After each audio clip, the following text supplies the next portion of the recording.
Greetings gamers, I'm Shootkapow, and with the release of Pikmin 4, Pikmin content is back on my channel with a revamped version of my most popular video. Back in the olden days of early 2023, young 17-year-old Shootkapow with her ever so slightly more masculine voice had some pretty awful takes. Since then, however, I've definitely grown as a person, and I'm ready to give a much more subjective take while also ranking the new stages that Pikmin 4 has brought us. If you end up enjoying this video, like and subscribe, yada yada. I'll be doing more Pikmin content now that it'll get me views, but for now, let's get on with the ranking. First, I want to clarify how this ranking was done in the first place. When Pikmin 4 came out, I wanted to get back into making Pikmin content since I'd been focusing on Pokemon more at the time. I'd gotten rid of all my previous Pikmin footage to clear up my storage space on my PC, so I needed new footage if I wanted to make videos. So I decided to kill 2 snitch bugs with 1 bomb rock and rank the areas as I went along, separating them into tiers based on how good they were. D tier is essentially Pikmin 1's deliberately small areas, the ones that exist for one purpose and don't really achieve the level of a full area. C is for the areas that feel incomplete, small, or empty, but are definitely still meant to be fleshed out levels, or for one-trick areas like the D tier levels that go beyond and above in their role. B is for areas that are recognizably full areas, but lack a specific something that would make them feel truly whole. A is for the solid areas that make up most of the series, and that are always fun to play for experienced players, so they may have 1 or 2 things that could be better. Finally, the coveted S tier is mostly for my favorites, but also for areas that feel like they've truly reached technical perfection. There are 30 levels up there that we'll talk about at length. Starting off though, our number 21 spot goes to an area that might as well be called Idaho because the impact site has absolutely nothing of note. Besides a few one-of-a-kind enemies, including this maybe more relevant pile of goop and this clam thing that was so underutilized they had to take it and put it in New Super Mario Bros. Wii, there are 2 parts, those being the engine the collect in the tutorial and the positron generator found inside a Pearly Flame Clamp. After you collect that, which will likely take a third of a day if you're slow, you get to just grind Pillar Posies for the rest of the day. It's not the worst area ever, except all the other ones are better than it, so it is, but the fact that it's only small and mediocre, and that's because it was intended to be, speaks to how the series utilizes every location in their unique aspects. Next up, we have Pikmin 1's other one-trick pony, that being the home of the Sovereign Emperor? Pikmin 4 kind of messed up some of the names of things, since this is technically a Sovereign Bullwax by the continuity of the series, but referred to in-game as an Emperor Bullwax. That's all beside the point though, and I'm getting ahead of myself. The lead up to the Bullwax itself is a great test of the skills you'll learn throughout the game, requiring you to carefully grab bomb rocks, efficiently build bridges, and push a box at the very end, mirroring how you did at the very beginning of the game to get your first ship part. It's a fun little puzzle, and I almost wish there could have been more, but most casual players would be on their last few days by now, so keeping it short and sweet was a good move. The fight itself can be tough, but there are a few strategies that experienced players can use to get through it relatively easily. It's a great boss level, but unfortunately feels a little like it had missed potential, and is again, not technically a full area. What decided to technically rank as a full area though, even if just barely, is the Formidable Oak. While the mission mode and side story versions help it out, the chase itself in the main story is one of the most unique final levels I've seen in the series. Apart from the fact that the chase sequence can be cheesed by having Brittany run in a circle and the boss can be beaten deathless fairly easily with a full squad of rocks, this area is designed so well, even introducing new enemies and using underutilized ones. This part of the cave with all the electricity is great, and being able to take multiple paths in the beginning area is fun too. The Plasm Wraith fight is unique, using a method of damaging the boss that hasn't been seen on anything else in the series, and having multiple types makes the fight a lot more fun and quick.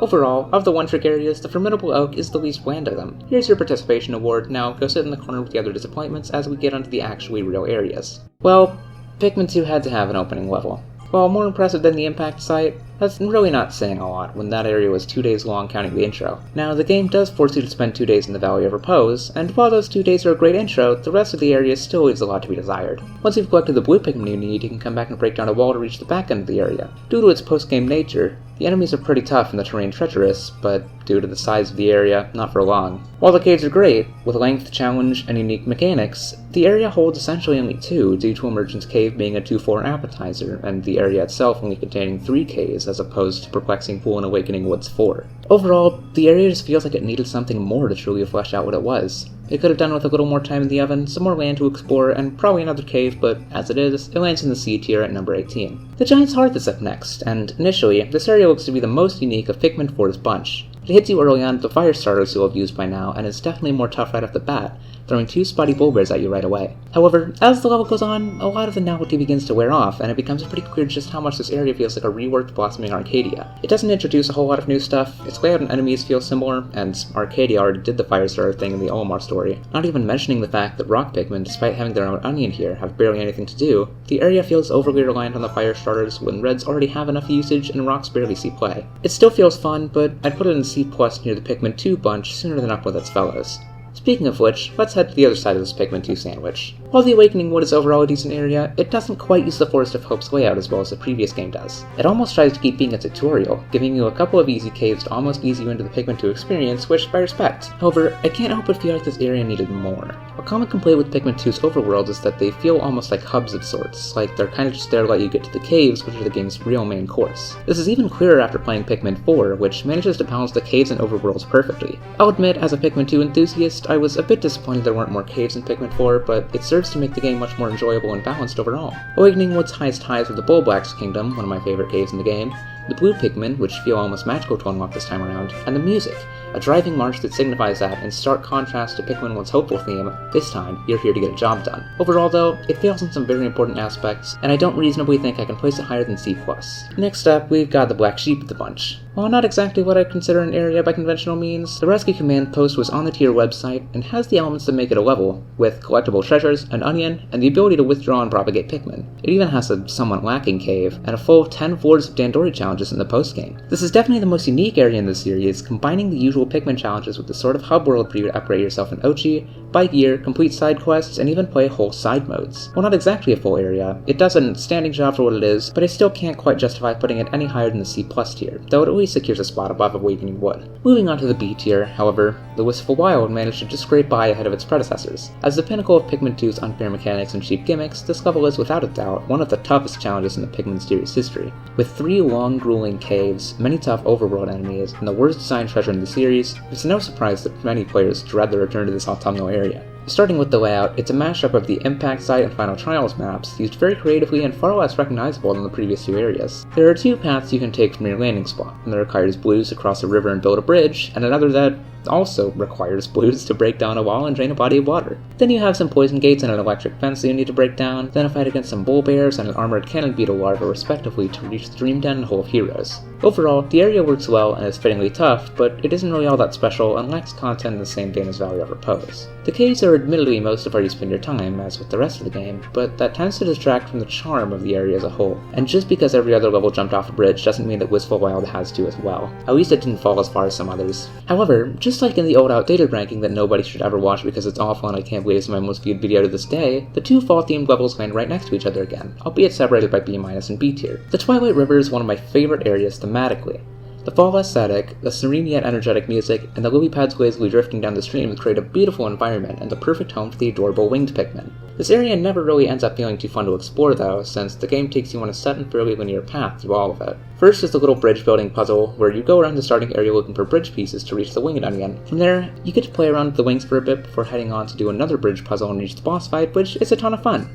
It's one of my favorites, and I love the mechanic of dodging to get an opening and then swarming the Scornet Maestro. It's a charming area, but its linear nature, while fitting for a level themed around a river, hinders it enough to push it out of A tier for me. Next, though, is a surprising pick. This is a level we've all been waiting for, that takes our tiny protagonist inside of a huge replica of a human house, and it's pretty mid. In my opinion, this area has a lot of merit, and it definitely has a lot to explore, like every area in this masterpiece of the game, but aside from the Sun-Speckled Terrace, Hero's Hideaway has felt like the most underwhelming area in the game since I played through it. Its theme keeps it from being the most forgettable, and it's fun to come back to, but it's never what I look forward to the most, especially after getting out of the amazing level that is Serene Shores. A lot of this, I think, comes from the fact that the area being set indoors isn't allowed to be as tight and complex as some of the other areas with their walls, corridors, and unique landmarks. Don't get me wrong, Hero's Hideaway has plenty about it that makes it a great area, but it doesn't feel quite right in a Pikmin game. Not in an uncanny, this structure is unnatural kind of way, but more in a this area feels awkward and cumbersome to explore kind of way. I'll probably release a more in-depth video, but for now I'll go ahead and plop it in the B tier and call it a day. It's time for a return to the beginning though. The Distant Spring is a tough area to truly place for me. While in my very outdated ranking I placed it at number 1, it has some definite flaws that I failed to see. The opening segment can be slow, with so much to do and not much time to do it. While this fits its status as an endgame area, it can at times make the area feel more frustrating from the get-go. Not helping this is the elephant in the room, the Smoky Prog. While a good challenge, the optional boss can eat up more of your time, often taking half a day just to beat. However, I'm being a bit unfair by listing its negatives first. While not my favorite area from one, it's always a lot of fun to explore, and each piece brings you closer and closer to your escape. The many tough enemies around also feel rewarding to defeat. The blues are, of course, utilized very well, and the yellows do good here too, likely seeing the most use of any area. The reds take a backseat until the armored cannon beetle fight, but they've seen plenty of attention already. Overall, the area is definitely a solid entry, and fills its role as a tough obstacle well, scoring at a solid B+. Now though, it's time to move on to the A tier, starting with the tricky situation with the tropical wilds. For being the tutorial area, it does very well providing content and being a full enjoyable level. While a couple of fruits, such as the one where you have to go through an underwater passage with blues, or the ones where you have to use the weight-based platforms to lift yourself on a higher ground, feel a bit out of the way and inorganic to get, the area still has plenty of well-placed fruits and fun puzzles to make it feel whole. By inorganic, I mostly mean fruits that feel almost forced, like they were mostly just put there to give you something to do with multiple captains or go somewhere else, but they're objectively not as bad as I make them out to be. In particular, the puzzle where you reach the boss fight does a great job of opening up a lot of options around your base, and coming back with the boost lets you do so much more after that. In fact, the boost seems to open up a lot in this game. It might be worth discussing sometime, but for now, I'll just set Tropical Wilds a solid A- for being a fun area to explore, albeit with a few flaws. Well, would you look at that, another first level. As a tutorial area, the Sun-Speckled Terrace does its job wonderfully. It's one of the best openers in the series, starting you off with 5 short caves, a lot of treasures, and a natural gameplay path that takes you through many of the mechanics you'll need to know early on. There's enough to do on the first day so that even experienced players won't run out of objectives to complete, though the most hardcore fans likely will, and a great deal of content is left to tackle later on. The caves themselves probably could have been expanded on, however. While it is still the first area, they all feel so bite-sized that it doesn't take much time to complete them. Stretching a couple of the later ones out by a floor or two definitely couldn't have hurt the area's longevity, and I don't think it would have overstayed its welcome either. As it is, the Sun-Speckled Terrace manages to put itself right above Tropical Wilds in the A tier, and just like in-game, the blossoming Arcadia follows this one right up, bringing us into the middle A tier. Of all the areas in Pikmin 4, this one feels the most reminiscent of 2's areas, most namely Awakening Wood. After running this one through again, it's clear to me that this one is exactly what Awakening Wood could have been at its fullest potential. The size helps it a lot. It makes great use of the elements the player knows by this point, and its caves are perfect little helpings of side content as opposed to half the area's identity. It's great right out of Sun-Speckled Terrace too, giving you the perfect amount of freedom and a great area to explore, especially for those who played the demo. Not the most relevant, but something I noticed from my experience. It's a great follow-up to the game's first area, though it had more potential to use a more unique environment, and at times felt a bit bare bones. While it has a veritable buffet of content, it almost starts to feel a bit samey by the end, but it's definitely still a solid, full area that earns its place among the best. Our next level is a pick that surprised me, being the only C tier in the last video. Out of all the areas in Pikmin 3, the distant Tundra is the one that feels, at least to me, the most unique. I love how the linear, story-driven path of this level doesn't take away from the classic Pikmin feel that the rest of the area has. And the puzzle at the beginning, separating Elf and Brittany, is a really unique way to introduce the yellow Pikmin, as well as walking progression behind 2 captains in an organic-feeling way. The level has a bit of water, but nothing that feels too out of the way to come back for with blues, and it overall does a winter aesthetic better than the Valley of Repose, at least in my opinion. The Behemoth Fuzzbat is a great boss, and the section leading up to it is a neat demonstration of the yellow Pikmin's abilities.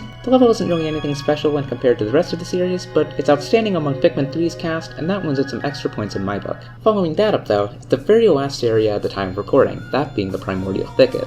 I don't have a whole lot to say in this area, as it suffers a little from Arcadia's problem of being a little bland in my eyes, but for being essentially the area to end all areas, it does a great job. It's an excellent area to explore. Like all its predecessors, it has many tough enemies and challenges, and utilizes the whites well enough to make it essentially their area. Its layout is great, and the mud hazard adds one last unique mechanic before the end, something I really like about Pikmin 4 as a whole.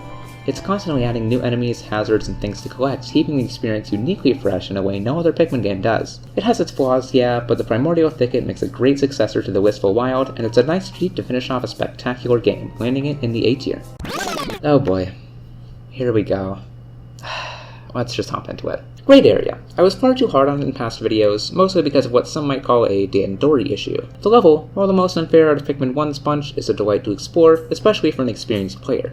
Landing in the middle with 3 main zones to tackle incentivizes grabbing the new side quickly, introducing players to a fun new mechanic immediately, along with letting them optimize their path. The fire-infested shore is a great place to take your red Pikmin to take out a bunch of enemies, which also lets you stock up your blues quickly, and the fiery side path provides a fun little puzzle that utilizes all 3 types. The blues get a lot of time in the spotlight, the yellows are important both for the BD Wildlands fight and for destroying the many bomb walls around the area, letting you much more efficiently collect every precious piece of your ship. The reds help you take out the many annoying enemies such as shearwigs and wallyhops, and deal well with the many fire geysers. The music is great for setting the mood, perfectly encapsulating the setting of a dark and gloomy yet chill and even calming cave. The area can feel a bit annoying to navigate due to relying a lot on sticks and geysers, and the bomb walls often feel a bit arbitrary, like they were just put there to give the yellows some use, but these are mainly problems with Pikmin 1 as a whole. Overall, a solid A tier area. Stay tuned for my video soon, taking back all the slander from last year. Sorry, Forest Navel. Next up is a return to the sunny surface with our next level. what doesn't quite reach the marvelous heights that its namesake does, the Garden of Hope fills an important role in the Copi crew's mission, and a similar one to the Forest of Hope back in Pikmin 1. One thing that tends to hurt these areas in many fans' eyes is how linear the areas tend to feel due to the game telling a much more in-depth story than the previous two games. The Garden of Hope does fall victim to this, but one thing that I really love about it is how it utilizes its position as the first area. After you defeat the first boss and move on, the flow of the story makes you kind of forget about it until after you rescue Louie and return, unlocking a whole new half of the area and gaining access to a few new fruits too. Now that you have the yellows and can unlock the blues, a lot more of this area opens up to you, giving you a renewed sense of wonder that almost feels like a fifth area for the game. It's really clever, and I think that's deserving of a high A tier placement. Well, here we are. Any longtime fan of the series will know exactly which three areas fell at the S tier today, but starting them off is one of my all-time favorites, the Perplexing Pool. I've been a longtime fan of this area ever since my childhood, and not just because of the music. It perfectly utilizes the layout of the distant spring, turning a tough endgame area into still a tough endgame area, but also a puzzling and somewhat annoying yet rewarding level. It feels like a new spin on its predecessor, this time using the new mechanics of Pikmin 2 to their fullest. Its swampy yet strangely graceful feel is perfectly captured, both in the atmosphere and the music, and the yellow Pikmin being found here, letting you unlock the blues and awakening wood, create a sense of anticipation that releases spectacularly once you're finally able to explore the area to its fullest. I could go on and on about this level, so subscribe if you want to see a full video on this area's amazing content in the future, but it definitely earns its top 3 spot today. Next, we have another water-focused area, which honestly isn't a big surprise to me. It's not really the water that stands out to me, but more so how it's used. Serene Shores is an excellent example of this, with its tide mechanic being a wonderful implementation of the classic half-flooded level format. Of all the areas in Pikmin 4, this was the one that initially stood out to me the most on my first playthrough. In my opinion, it's the one that tends to feel the biggest and like it has the most to explore, which is in large part due to how the area separates itself into 3 portions, almost like the Forest Navel. There's the towering sandcastle, the area around the starting base that's honestly more ambiguous than I make it out to be, and the general deep water section, all stemming out from the second base, which you'll likely be doing most of your work from. There's also an elevated area that can only be reached through a cave, something I always appreciate whenever it shows up.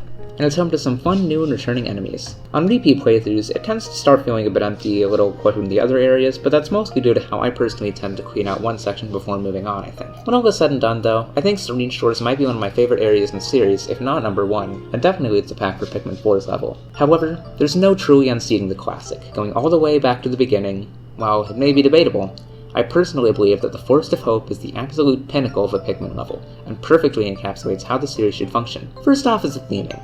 The music is calming and chill, as well as a little hopeful, highlighting, along with its name, the newfound drive Olimar's found thanks to his Pikmin. He knows that he truly has a chance to escape this planet with his life, and names the area accordingly, which I think is beautiful. As for the function, it's a great starting area, with many pellet posies and bulbs to introduce you to the game's combat while giving you plenty of supplies to stock up your Pikmin. You quickly find the yellows, who you'll soon learn can pick up the bomb rocks lying around the area, letting you open up a path from the relatively twisting, almost maze-like half of the level directly into your base, letting you much more efficiently rebuild your ship. There are a few parts clustered close together near the yellows, letting you collect many pieces at once and keeping the flow of the game going great. You even get to come back with the blues to open up a couple of fun boss fights. The layout complements it perfectly, and it's an amazing continuation of Pikmin 1's semi-tutorial early game that's not afraid to let you run wild. While the game itself is a little annoying sometimes, there's no denying that the area itself is one of, if not the single best level in the series, scoring at top 1 on this list. And with that, the video's over, but don't leave! I have a lot of Pikmin content on this channel, mostly from the older days, but I'd still recommend watching some of it. I'll also be releasing a lot of new stuff, partly to capitalize on Pikmin 4's hype and success, but also because I'm still super passionate about the series at the moment, and I love sharing my thoughts with you guys and getting some back. As always, like and subscribe so you don't miss that, comment below your thoughts about the list, and feel free to join my Discord server. You can also follow me on Twitter, linked in the description, and there's a Ko-Fi and Patreon link down there if you want to throw some money at a broke college student who still hasn't found a job yet. With that though, I've done enough promo, and I gotta get to work on my next upcoming videos, so until next time, this is Shoot Now.